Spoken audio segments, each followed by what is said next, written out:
गांधीଙ୍କର भारत न्याय यात्रा आरंभ होची जनवरी मास 14 तारिख रु मार्च मास 20 तारिख पर्यंत से 6200 किलोमीटर अतिक्रम करेंगे मणिपुर रु मुंबई पर्यंत।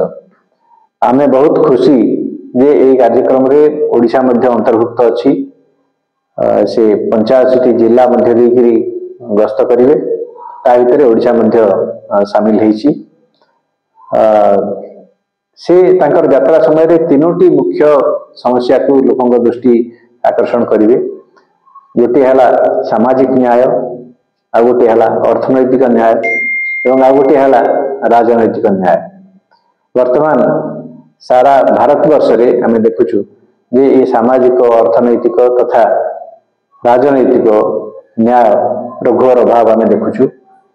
भारत गोटे वैषम्यपूर्ण राष्ट्र परिणत होगापी जाऊँगी।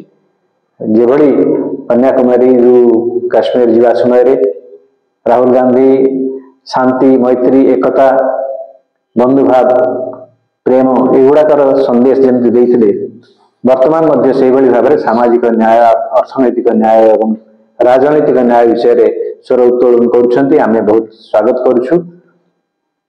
कांग्रेस दल सबु कर्मी एवं ओडिशार जनसाधारण तांको अपेक्षा करिक रही। आमे समस्ते बहुत उत्साहित। यह यात्रा निश्चित भाव में ओडिशार राजनीति क्षेत्र में विराट परिवर्तन आनिब बोली हमर विश्वास।